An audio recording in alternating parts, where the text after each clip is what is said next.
de la epístola a los Filipenses.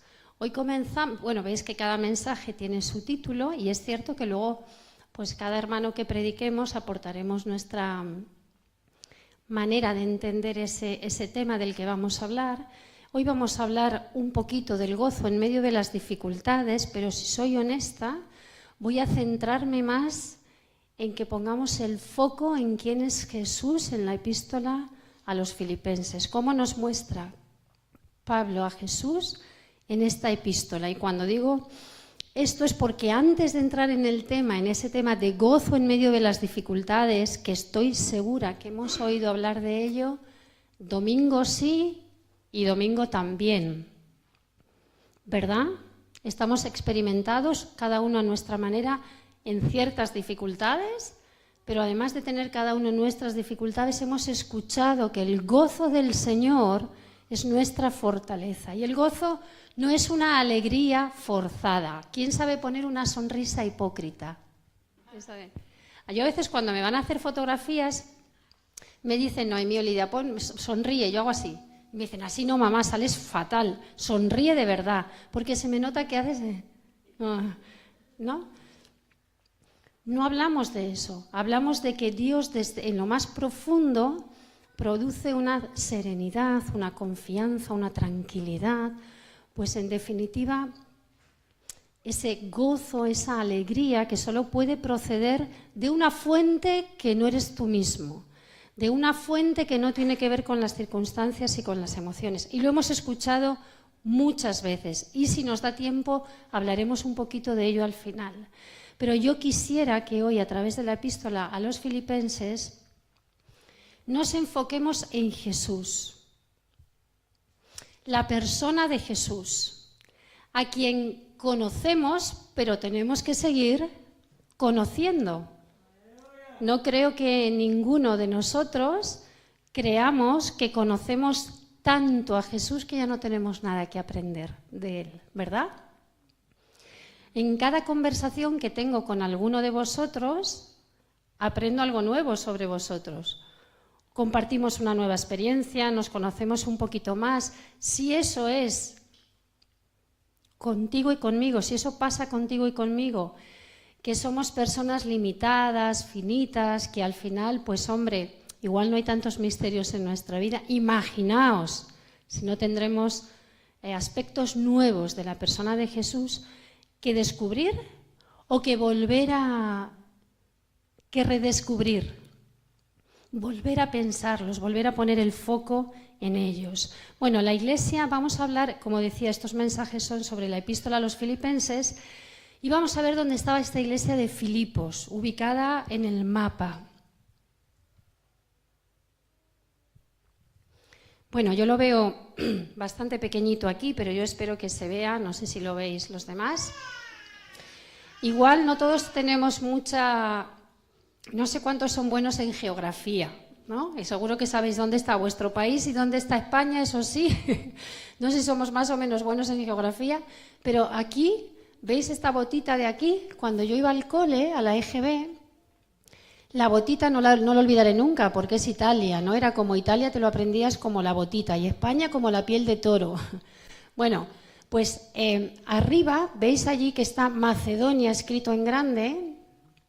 Aquí tenemos Atenas, que ahora hablamos de Grecia, por ejemplo. Grecia sí que nos suena, ¿verdad? Que lo vimos en las noticias. Bueno, pues en esa zona de ahí que estaríamos hablando Europa, está Filipos, y esa es una de las iglesias ubicada en Macedonia y es la iglesia a la que Pablo escribió esta carta después de fundarla junto con Silas y Timoteo en su segundo viaje misionero.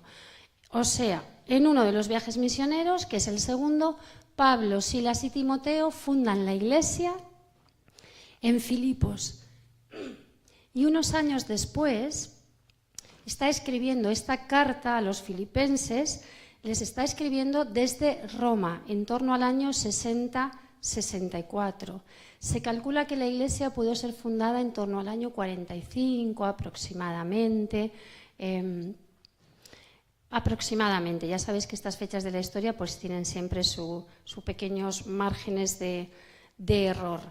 La Iglesia, para hablar de la Iglesia a los filipenses y de la ciudad de Filipo, es importante que no pensemos solo en la carta a los filipenses, la epístola a los filipenses que tenemos en el Nuevo Testamento. ¿Cuántos me sabrían decir los libros en orden del Nuevo Testamento, por orden, hasta llegar a la epístola de los filipenses?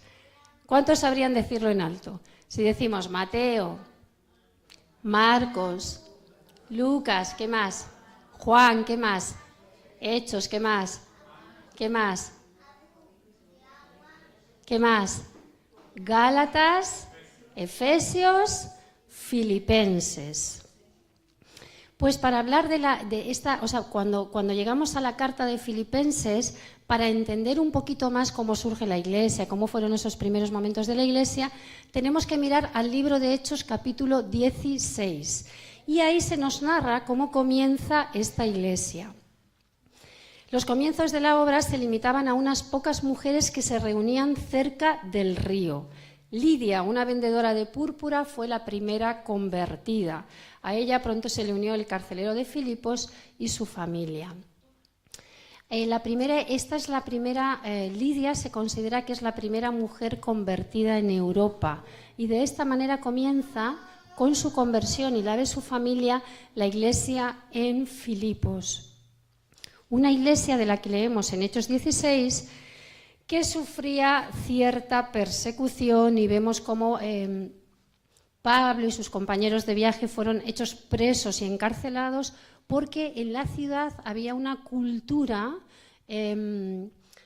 con ciertas prácticas espirituales contrarias al cristianismo, de modo que cuando ellos predican a Cristo, pues son encarcelados porque se les está acusando de revolucionar la ciudad. Bueno, podéis leer toda la historia en Hechos capítulo 16.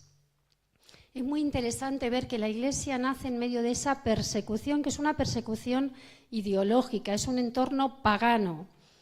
¿Te suena lo de pagano? Hoy no lo llamamos pagano, lo llamamos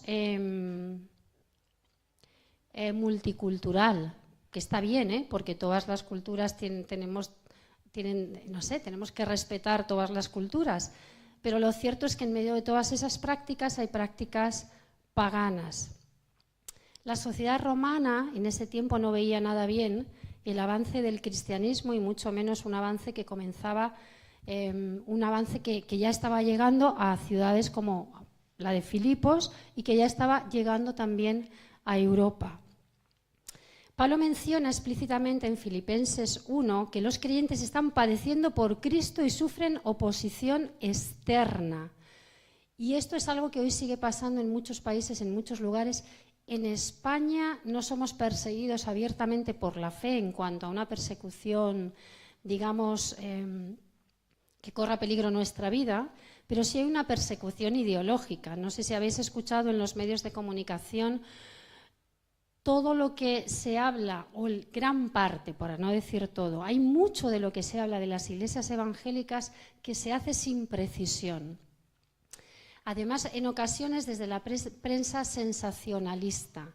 Si hay algo mal hecho en una iglesia evangélica, que nunca nos llaman evangélicas, sino evangelistas, si hay algo mal hecho, pues eso se subraya como con luces de neón y se distorsionan las realidades. Por ejemplo, tenemos en los últimos días, no sé cuántos exactamente, pero hemos escuchado acerca del testimonio de Dani Alves. ¿Lo habéis oído? Claro, Dani Alves es un personaje controvertido, porque obviamente ha estado en prisión siendo acusado de abuso sexual, ¿no? Con lo cual es un personaje controvertido. Su familia es una familia creyente y Dani Alves parece que ha tenido un encuentro con Jesús real. Eso es lo que parece, lo que creemos, o sea, lo que se cuenta. ¿Qué sale en la prensa? El predicador Dani Alves, tal. ¿Cómo que el predicador? No es predicador. Porque si de la noche a la mañana Dani Alves, que ha sido acusado de abuso sexual, es mencionado como predicador o como pastor o como... Imaginaos lo irrisorio que queda en lugar de los pastores en la imagen pública, porque eso, sea, alguien que hace 4 días estaba acusado de abuso sexual, en poco tiempo, unos meses, se convierte y ya es pastor o predicador. Eso no es real. Está contando su testimonio, que es una cosa diferente, ¿verdad? Entonces, esa tergiversación es una persecución sutil, pero es una tergiversación, porque Dani Alves no es predicador ni es pastor, es un recién convertido que tiene que comenzar a caminar en las cosas de la fe y que con el tiempo quiera Dios que veamos que fue una conversión genuina y que se ha arrepentido de su mala manera de vivir. Amén. Entonces, no es una persecución en el sentido de que nos van a encerrar en prisión mañana o nos van a pegar una paliza, pero sí una persecución sutil de vamos a desprestigiar el nombre de los creyentes. Porque no gusta que la Iglesia cristiana en España esté creciendo. Y en definitiva, esto también estaba pasando en la ciudad de Filipos, que como hemos dicho, Pablo comienza a predicar en esta ciudad y hay una escena muy bonita en este capítulo 16 de Hechos, donde vemos por qué Pablo llega hasta la ciudad, por qué entra Pablo a predicar a Filipos. Y dice que en la noche él tuvo como una visión de un varón macedonio que los decía, entrad a mi ciudad. Era el tiempo de Dios para Macedonia y la primera ciudad en la que comenzaron a predicar fue la ciudad de Filipos. Esta carta, la carta a los filipenses, se conoce como una carta que resalta la victoria, que resalta el gozo, ¿verdad? Yo creo que la conocemos todos así, los que hemos leído la Biblia y leemos la palabra de Dios con frecuencia, sabemos que es una carta como alegre, ¿no? Que muestra el amor entrañable de Pablo también a los filipenses. Y a mí me gustaría no tanto centrarme, como decía, en esa parte del gozo del Señor es nuestra fortaleza y cómo en medio de las dificultades Él es nuestro gozo, que también, pero sobre todo en que veamos cómo en esta epístola a los filipenses vemos la figura de Jesús, cómo se nos presenta a Jesús. Ese Jesús que los famosos necesitan, ese Jesús que personas como Dani Alves y otros necesitan encontrar. ¿Sabes por qué? Porque son como tú y como yo, y hay vacío espiritual en sus vidas. Porque también han sido creados con la necesidad de Dios. Y voy a pedirle a Paola que ponga también, si se puede ver, hay un link. Lo quiero poner simplemente para que entendamos que todos en nuestra sociedad y personas conocidas que, no sé si podemos proyectar el link, ¿sí? Personas conocidas que aparentemente lo tienen todo o casi todo, que nos pudiera parecer que lo tienen todo, confiesa su necesidad también, su necesidad de una espiritualidad real, de la figura de Jesús. Bueno, yo no me sé el nombre, vamos a dejarlo ahí un poquito, hay que se vean las fotos. Arriba, por favor, ahí. Rosalía, ¿no? Esa sí la conocemos. Bueno, yo no digo que Rosalía conozca o no estoy valorando esto, estoy hablando de que expresan su necesidad de algo más que lo material, porque el traje de lo material se nos queda pequeño a todos. No puede ser solo esto. Y hemos sido creados para tener una perspectiva de vida eterna. No sé cómo se llama este joven que es el protagonista en La Casa de Papel, ¿no? Pero no tengo ni idea del nombre del actor. Y la rubita de al lado, pues es también una cantante muy famosa. Podemos ir hacia abajo para ver Dani Alves, sí que lo... Mónica Naranjo, efectivamente. Vamos hacia abajo. No son los únicos, y aquí podemos circularos el link. Hacia abajo seguimos viendo. Hay muchas personas... Seguimos. Bueno, podríamos estar leyendo todos los nombres que se mencionan ahí de famosos que claramente expresan que necesitan algo más. Porque podíamos pensar, bueno, como somos una iglesia modesta, somos personas de familias humildes, con pocos recursos. Hemos venido a España, muchos de vosotros habéis venido a España buscando una cierta estabilidad económica y los que estamos aquí también la pretendemos. Y decir, bueno, igual es que claro, como somos personas con pocos recursos o necesitamos de Dios. No. La necesidad de este Jesús que vamos a ver en la carta a los filipenses es de todos, amén. De los guapos y de los menos guapos, de los altos y de los menos altos, de los ricos y de los pobres, de las personas de todas las nacionalidades, porque además en Apocalipsis vemos que hay una multitud de todas las naciones que van a exaltar el nombre de Jesús.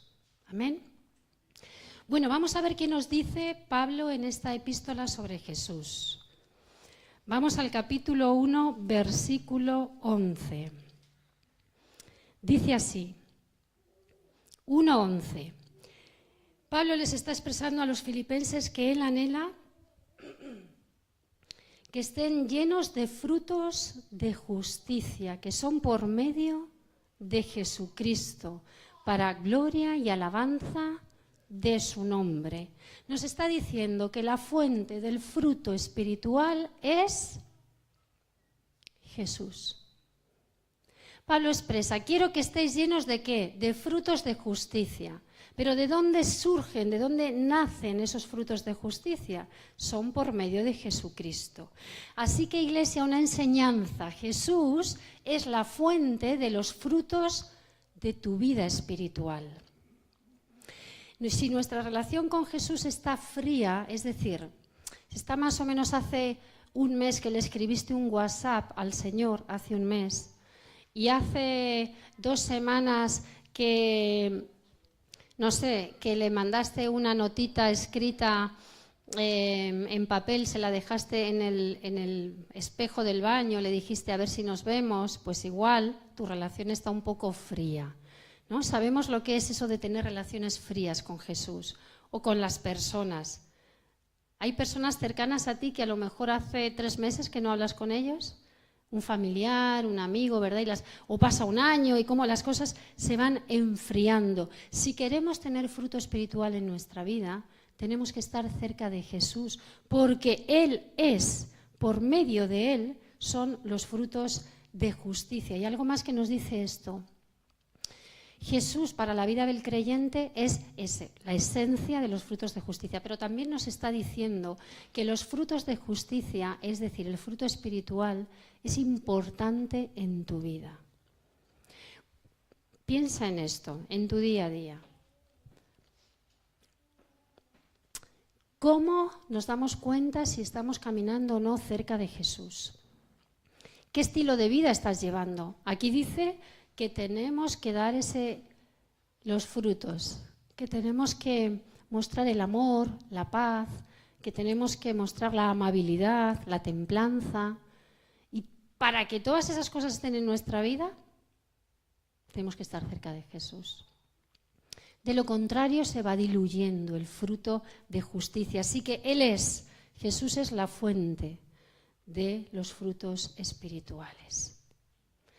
No mires al que tienes a tu lado, mira al que tienes detrás y dile, ¿cómo andas en tu relación con Jesús? Piénsalo, no te tiene que contestar, pero Jesús tiene que ser la esencia de nuestra vida cristiana. Él es el núcleo de nuestra vida, Él es la fuente, Él es la puerta, Él es el pan, Él es el agua. A veces pretendemos vivir nuestra vida cristiana sin caminar cerca de Jesús, sin tenerle a Él en el foco de nuestra vida. La vivimos por tradición, la vivimos porque estamos acostumbrados, la vivimos porque nos sentimos bien en la iglesia, porque estamos acompañados, la vivimos porque vienen nuestros padres o porque tenemos que reenfocarnos y poner nuestra mirada en Jesús, porque de Él nacerá el fruto espiritual que nosotros tenemos que dar. También se nos presenta a Jesús como el centro, el tema de la predicación. Jesús tiene que ser central en las predicaciones de la Iglesia. Filipenses 1:18 dice así, ¿qué pues? Que no obstante de todas maneras o por pretexto o por verdad, Cristo es anunciado y en esto me gozo y me gozaré aún. Pablo está dejándoles muy claro a los filipenses algo y en otra epístola dice, esto no se trata ni de Apolos, ni se trata de Cefas, sino de Cristo, que es el centro. Entonces, el centro de la predicación tiene que ser Jesús. Si las enseñanzas desde el púlpito o a través de Zoom o a través de WhatsApp no son cristocéntricas, y digo de WhatsApp porque los grupos de WhatsApp instruyen, vídeos de YouTube, mensajes, cosas de aquí y de allá. Son cristocéntricos los mensajes que pasamos, deberían serlo. Porque también las plataformas digitales, como WhatsApp, cuando tú estás mandando un mensaje, estás compartiendo, ¿no?, con los hermanos de la iglesia. Es cristocéntrico, piénsalo antes de compartirlo. Si pasas un mensaje de YouTube, escúchalo antes, asegúrate que el mensaje es cristocéntrico. Si pasas una canción, asegúrate que lo es. No estoy diciendo que no lo sea en lo que estoy diciendo, que entendamos que Pablo está enseñándole a los filipenses que él se alegra de que Cristo sea predicado y que Cristo tiene que estar en el centro de la predicación. También Cristo es presentado como la motivación más grande para el servicio cristiano. Vamos a leer Filipenses 1, versículos del 20 al 21. Dice así: conforme a mi anhelo y esperanza de que en nada seré avergonzado, antes bien con toda confianza, como siempre, ahora también será magnificado Cristo en mi cuerpo, o por vida o por muerte, porque para mí el vivir es Cristo y el morir es ganancia. Claro, a ver, la visión de Pablo es una visión amplia. Es la visión, él tiene una visión de Jesús madura y nos la pretende trasladar a nosotros. Está diciendo, para mí el vivir es Cristo y el morir es ganancia. Y está diciendo además, conforme a su anhelo, esperanza de que no será, antes dice, bien, con toda confianza, como siempre, también será magnificado Cristo en mi cuerpo. Está diciendo que Cristo tiene que ser el centro de su servicio, de su entrega, de su rendición. Que sea magnificado en su cuerpo, ¿qué significa? Es decir, que sea glorificado a través de su vida, con sus palabras, con sus miradas, con su manera de hacer, aún con su aguijón en la carne. ¿Recordáis que Pablo tiene un aguijón en la carne? Es decir, un dolor. Hay algo que le duele a Pablo, físico, emocional, como a ti y a mí. Pues a pesar de todo eso, a pesar aún de ese dolor, dice, Cristo tiene que ser aquel de quien mi vida hable. Y tiene una visión tan profunda que nos dice, para mí, dice, el vivir es Cristo y el morir es ganancia. Claro, el morir no es ganancia así a priori, ¿verdad? Uno no piensa en el morir como ganancia. Y desde luego solo desde una perspectiva espiritual, donde entendemos que la muerte es una transición a una vida mejor. Solamente en ese punto podemos entender que el morir es ganancia, porque descansamos de nuestras obras, descansamos de nuestros dolores, pero no es que no anhelamos quitarnos la vida, ¿verdad? No estamos hablando de eso. Pero tampoco resistirnos si el Señor nos lleva, porque entendemos que realmente más allá del sol hay un hogar para nosotros. Lo que suele suceder es que hay personas que tristemente, el suicidio es uno de esos males de nuestra sociedad también, las cifras de suicidio son altas en España. Es muy triste que la gente quiera no tanto perder la vida, sino dejar de sufrir. Anoche escuchaba un testimonio de unos hermanos que se llaman Rosa y no recuerdo él. ¿Sabes este hermano que toca el violín en Aglow? ¿Cómo se llaman? Rosa y... no me acuerdo el nombre de él. Miguel. Un matrimonio que perdió a su niño pequeño y después su hija de 22 años se suicidó. Y ellos decían claramente, no voy a entrar en el testimonio, es impactante como ellos, a pesar de todo, alaban al Señor y le adoran, convencidos de que un día podrán volver a sus hijos, los que perdieron, en la presencia de Dios. Y ellos contaban, estamos convencidos que nuestra hija quería dejar de sufrir, no quería dejar de vivir, sino de sufrir. Es terrible, ¿no?, pensar en eso. No se trata de eso no es lo que está expresando aquí Pablo. Pablo dice, me quiero quedar aquí para glorificar a Cristo en mi vida. y que todo mi ser hable de Él. Pero si me marcho, si me tengo que marchar es ganancia, porque lo que me espera es glorioso.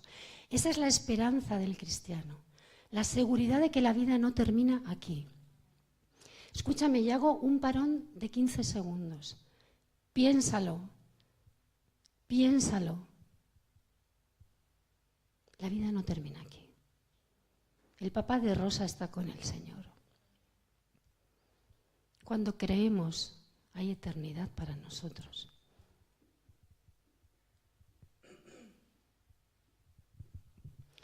La visión de Pablo es enorme. El morir es ganancia, pero el vivir en Cristo, dando testimonio con mi vida. Vamos a ver qué más se nos dice de Cristo en el capítulo 2, versículos del 5 al 11. Dice que Pablo nos presenta aquí a Cristo como un ejemplo perfecto, como un espíritu y un ejemplo perfecto. Capítulo 2, versículo 5 al 11.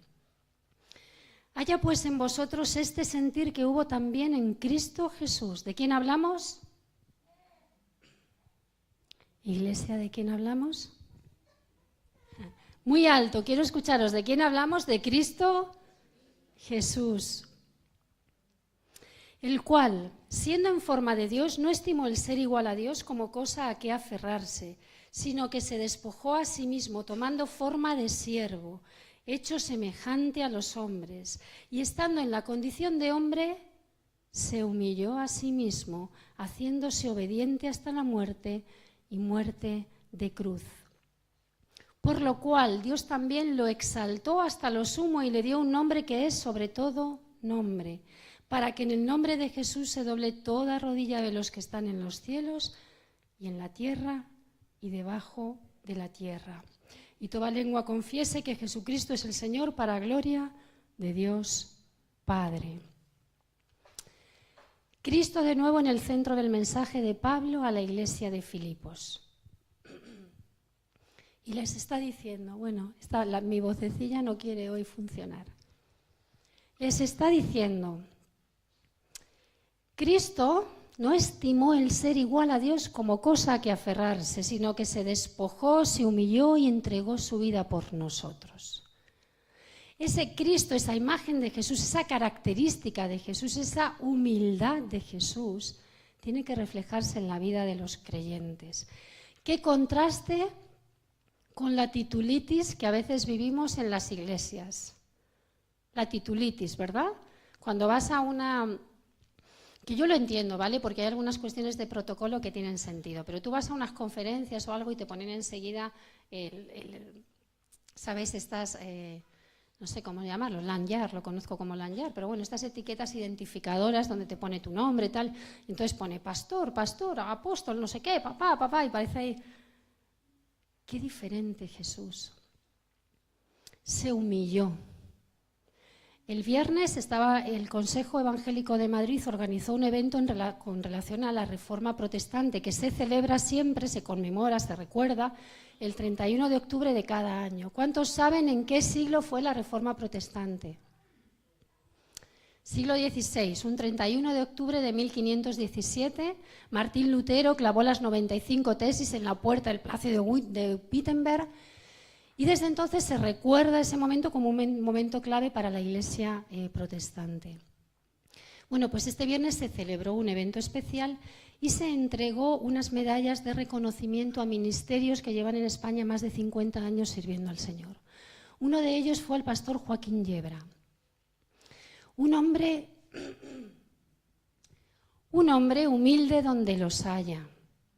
Un anciano de 83, 84 años que hace muchos años tiene problemas de vista, pero que ha servido al Señor fielmente, una enciclopedia cristiana con patas, como le decimos algunos. Es impresionante escucharle. Un conocimiento, una sabiduría de Dios y un testimonio de vida que impactan. Joaquín Yebra fue el pastor que bautizó a Ángel cuando era jovencito. Fue el pastor a los pies del que él creció y dio sus primeros pasos en la fe. un hombre de Dios, de testimonio. Está en la radio, él sigue dando charlas en la radio, en Dynamic Radio, y como no ve y no conduce, de la radio le quieren tanto que le van a recoger y le llevan constantemente para que él dé sus sermones en la radio, porque son muy edificantes. Pero lo más edificante para mí es que yo veo una vida, un hombre humilde, un hombre con muchísimo conocimiento, mucha cultura secular, pero mucho conocimiento espiritual y bíblico. Y un hombre humilde, tú le ves y su gesto y su mirada te transmiten la imagen de Jesús. Yo te pregunto, ¿tú quieres crecer a la imagen de Cristo y parecerte a Él en carácter? Humilde no significa que te menosprecies, que te infravalores. Humilde no significa que seas pusilánime y que te dejes pisar. No, no. Humilde es que tienes toda la capacidad del Padre, toda la fuerza. Piensa que Jesús tenía es Dios mismo. Dios hecho carne, tiene toda la autoridad, toda la fuerza para hacer lo que Él decida hacer. Pero se humilla y da su vida por amor a nosotros. El carácter humilde es el de una persona que, teniendo la capacidad para hacer lo malo, decide no hacerlo, o para ejercer la fuerza, decide no hacerlo, porque lo que ha decidido es amar. Pero no porque sea pusilánime y cualquiera le pueda pisotear, no se trata de eso. Se trata de humillarse para dar testimonio de la luz de Jesús. En una pelea, ¿verdad que todos sabemos cómo gritar? A que si Marlene esto del grito le gusta este tema. Es como, no tenemos, los españoles gritan mucho, y es verdad, y cuando nos enfadamos ni te cuento. En una pelea con Rosa, te aseguro que yo puedo gritar. Y Rosa también, ¿a que sí? Ahora, ¿cuál de las dos podría gritar más? Pues no lo sé. Pero puedo gritar. Ahora, decido no hacerlo por humildad, por testimonio. De eso se trata. De contener, del dominio propio, de la contención. Y Cristo se humilló para darnos ejemplo. En la epístola a los Filipenses, Pablo nos presenta a un Jesús humilde. Este es el Jesús que te ama y al que conoces. ¿Conoces a este Jesús? Te pregunto. ¿Le conoces?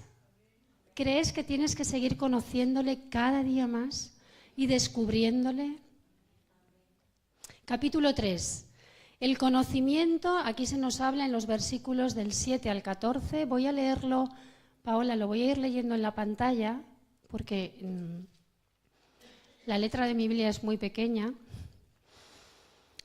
Y aquí vemos que Jesús, conocerle a Él, es el conocimiento supremo, el premio supremo por el cual luchar en nuestra vida.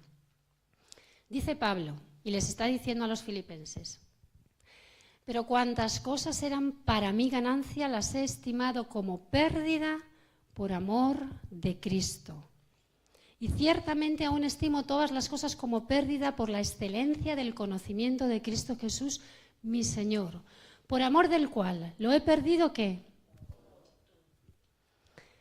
A mí me da hasta respeto pronunciar esta frase.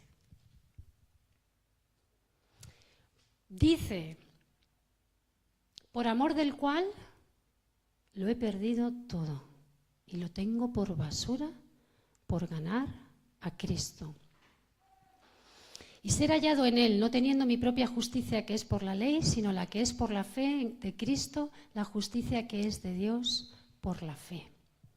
A fin de conocerle y el poder de su resurrección y la participación de sus padecimientos, llegando a ser semejante a Él en su muerte. Si en alguna manera llegase a la resurrección de entre los muertos. No que lo haya alcanzado ya, ni que ya sea perfecto, sino que prosigo por ver si logro asir aquello para lo cual fui también asido por Cristo Jesús. Hermanos, yo mismo no pretendo haberlo alcanzado, pero una cosa hago, olvidando lo que queda atrás, extendiéndome a lo que está delante. ¿Qué hago? ¿Qué hacía Pablo? Prosigo a la meta, al premio del supremo llamamiento de Dios en Cristo Jesús. Decía antes y repito, se me encoge, me cuesta decir esto de estimo todo como, o sea, por amor de Él lo he perdido todo. Lo estimo todo como pérdida con tal de ganar a Cristo. ¿Cuántas cosas estamos dispuestos a perder por Jesús? ¿Estamos dispuestos a perder por Jesús? A dejar atrás aquello que para nosotros es valioso, porque en la vida tenemos relaciones valiosas, tenemos principios que pueden merecer la pena o tradiciones culturales que pueden merecer la pena. ¿Qué estamos dispuestos a dejar a cambio de conocerle a Él en profundidad? A cambio de servirle, seguirle. Pablo dejó todo. Pablo era un fariseo de renombre, de tradición farisea, reconocido, con autoridad, tenía poder económico, pero todo lo estima como pérdida con tal de alcanzar el premio supremo, que es el conocimiento de Jesús. Así que Jesús es presentado en la epístola a los Filipenses como el premio supremo por el cual deberíamos perderlo todo. Yo no te quiero hacer realmente, aunque sí lo he hecho, pero preguntarte, ¿estás dispuesto a perderlo todo? Yo lo pienso y digo, espera, ¿todo? Yo no quiero que Jesús me pida tanto. Y probablemente a ti te pasa igual, porque en el fondo, obviamente amamos mucho, amamos a personas, a familia, incluso podemos estar bien en nuestros puestos de trabajo, qué sé yo, tu posición social o económica, y el Señor te está llamando a servirle y tú dices, no, pero es que yo quiero estabilidad económica, o yo qué sé, ¿qué te está pidiendo Jesús? Tenemos que dejar quizás relaciones, quizás mochilas que llevamos a la espalda, maletas cargadas de lo que quiera que sea. Pero fíjate, vamos a ir concluyendo, ya escucho la música ambiental de es hora de concluir, pero voy a hacer brevemente, a seguir contándoos un poquito más solo de cómo nos presenta Pablo a Jesús en Filipenses. Lo vamos a hacer muy rápido. Dice en el capítulo 3, versículos 20 al 21, dice, el cual transformará el cuerpo de la humillación nuestra para que sea semejante al cuerpo de la gloria suya, por el poder con el cual puede también sujetar a sí mismo todas las cosas. Cristo es presentado como esas primicias, ¿no?, de lo que nosotros un día viviremos. Es el primero en resucitar, es ese cuerpo glorificado que nosotros un día también tendremos por ser semejantes a aquel que ha abierto el camino de la vida eterna para nosotros. Es decir, aquí se nos presenta a Jesús como ese Jesús cuya apariencia nosotros también tendremos en esos cuerpos glorificados. Dice que Él transformará el cuerpo de la humillación nuestra para que sea semejante al cuerpo de la gloria suya. Maravilloso, ¿no? Maravilloso. Capítulo 4, este pasaje lo conocemos todos y vemos también aquí a un Cristo que tiene poder ilimitado en la vida del creyente. Capítulo 4, versículo 13, todo lo puedo en Cristo que me fortalece. Y déjame decirte algo, si de lo demás no te has quedado con mucho, este es un versículo fácil de aprender, cargado de autoridad y poder de Dios para tu vida. Filipenses 4:13. Todo lo puedo en Cristo que me fortalece. Y eso significa que Él está contigo contra viento y marea. Está contigo cuando experimentas pesadillas como las que vivía Benjamín. Está contigo cuando estás asustado por las circunstancias económicas. Está contigo cuando te da miedo tomar decisiones. Está contigo cuando sientes que alguien te ha decepcionado, cuando sientes que alguien te ha tirado como una colilla. Está contigo cuando crees que no puedes, que no hay forma de salir del pozo en el que te encuentras, porque todo lo puedes en Cristo que te fortalece. Y vamos a mirar la última característica o cualidad de la que nos habla Pablo en esta epístola a los Filipenses, o de la que hablamos hoy, capítulo 4, versículo 19. Lo proyectamos también para facilitarme la lectura. Mi Dios, pues, increíble promesa, mi Dios, pues, suplirá todo lo que os falta conforme a sus riquezas en gloria en Cristo Jesús. Son promesas magníficas que apuntan a Jesús, manan de Jesús, fluyen de Jesús. Es mi Dios el que suplirá todo lo que te falte. ¿Pero qué significa eso? ¿Que estás pidiendo unos zapatos de piel de 10 centímetros de tacón, que no sé qué y de qué color, que te combinen? No. Conforme a sus riquezas en gloria. Es decir, Él se va a encargar de suplir todo lo que tú necesitas aquí adentro, construyéndote como persona por dentro. Mientras este hombre exterior se desgasta, el interior se renueva. Eso es lo que Jesús quiere hacer en ti. Claro que también a veces te mima y te encuentras con que tienes algún caprichito y está guay, ¿no? Eso de, ay, qué bien he podido, yo qué sé, este capricho, he ido a tal sitio, tales vacaciones, tales mimos que podemos tener y disfrutar. Gloria a Dios por eso.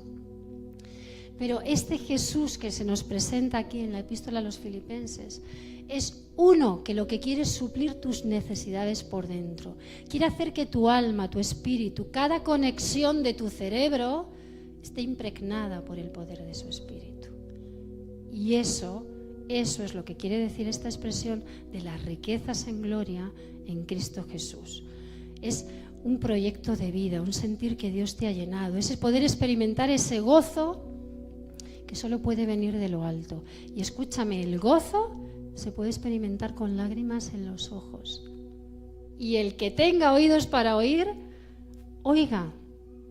Porque el gozo no es la sonrisa hipócrita ni fácil, es la convicción profunda que nace de saber que este Cristo de la gloria está contigo. Así que esta epístola a los Filipenses, de la que vamos a hablar en los próximos domingos, nos habla mucho de Jesús.